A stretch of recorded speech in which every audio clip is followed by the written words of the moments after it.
पावसाळा सुरू झाला की वारकऱ्यांच्या मनात विठ्ठल भेटीची ओढ वाढू लागते. वारीसाठी मन अतिशय आतुर होतं.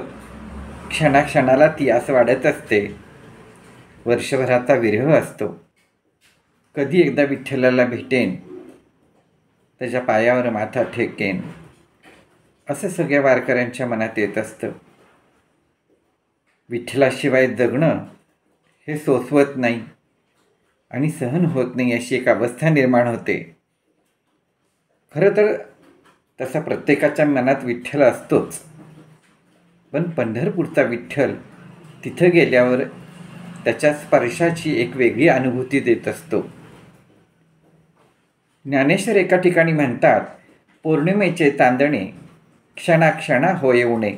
पौर्णिमेचे चांदणे क्षणाक्षणा होय उणे, तैसे माझे जिणे एका विठ्ठले विण. तैसे माझे जिणे एका विठ्ठले विण. म्हणजे ते म्हणतात, पांडुरंगा, तुझ्या भेटीसाठी मी किती झुरतो आहे. तर पौर्णिमेचे चांदणं जसं क्षणाक्षणाला कमी होतं, तसं माझं जीर्ण झालं आहे. यामध्ये मनाची विरह अवस्था पण आहेच, पण तशीच मिलनोत्सुक ही अवस्था आहे. काही वर्षापूर्वी मी एका खेड्यात राहायचो आणि अशा खेड्यात राहत असताना आमच्या शेजारी एक आजीबाई राहायच्या. वयाची 70 जवळपास त्यांनी पार केलेली होती आणि त्या 70 वर्षामध्ये जवळपास 40 ते 42 वर्ष त्या सातत्यानं वारी करत होत्या. पण 70चं वय झाल्यावर गात्र थकली, शरीर साथ देईना, पायाला सुद्धा बळ राहिलं नाही की पंढरीच्या विठ्ठलाला जाऊन भेटेल. आणि मग त्यावेळी वारीला जाणं शक्य झाले नाही. गावातली दिंडी वारीला निघाली की त्या दरवाजात येऊन बसायच्या.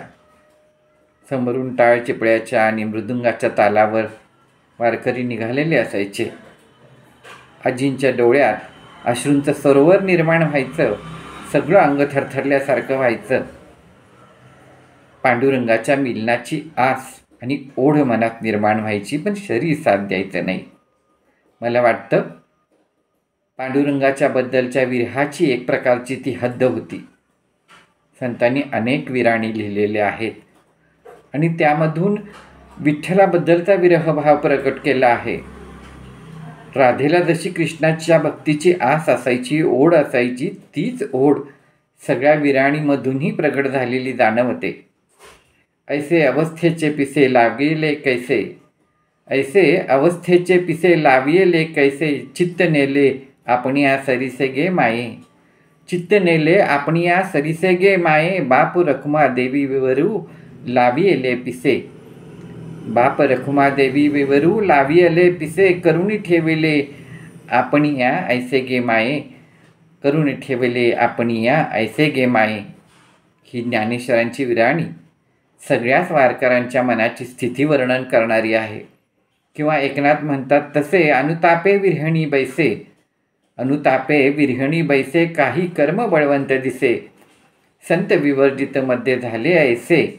संत विवर्जित मध्ये झाले ऐसे, कोण योग्य भेटी नसे.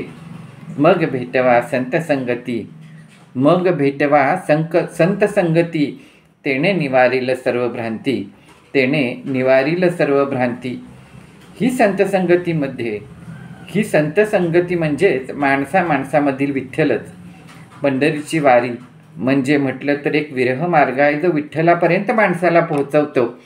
या मार्गावरून जाताना विठ्ठलाचे नामस्मरण हे सगळे दुःख विसरून माणसाला आनंद मार्गावर नेणारे असते. हे अलौकिक सुख असतं. हा समतेचा मार्ग असतो आणि इथं समभाव असतो, इथं समर्पण भाव असतो. मला त्या 70च्या म्हातारीच्या डोळ्यात संपूर्ण वारी उभा राहिलेली दिसायची. अशी कितीतरी माणसं आहेत, जी माणसं आयुष्याचा बराच काळ वारी करत आलेत. संसार ताप विसरून ते दिवसभर विठ्ठलाच्या नामस्मरणात घालवतात, नाचतात, फुगड्या खेळतात, सगळं विसरतात. तुकाराम महाराजांची ती अवस्था सांगताना म्हटलेलं आहे, विसरले कुळ आपुला आचार, पती भावे दीर घर सोय. विसरले कुळ आपुला आचार, पती भावे धीर घर सोय, सांडीला लौकिक लाज भय चिंता, सांडीला लौकिक लाज भय चिंता, रातले अनंता चित्त माझे. मज आता कोणी आळवाल झणी, मज आता कोणी आळवाल झणी, तुका म्हणे कानी बहिरी झाले. ही मनाची अवस्था वारीत चालताना होत असते.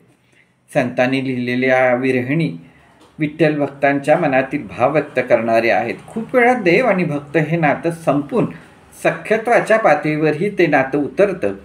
कधी देवालाही शिव्या घातल्या जातात, त्याचा रागराग केला जातो, पण मनातील त्याचं स्थान आढळ असतं. पंढरीची वारी हे जन्माचं सार्थक आहे, मोक्षमार्ग हे असे संत सांगतात. म्हटलं तर विठ्ठल पंढरपूरच्या विटेवर असतो, म्हटलं तर वारीतच संगे चालत असतो.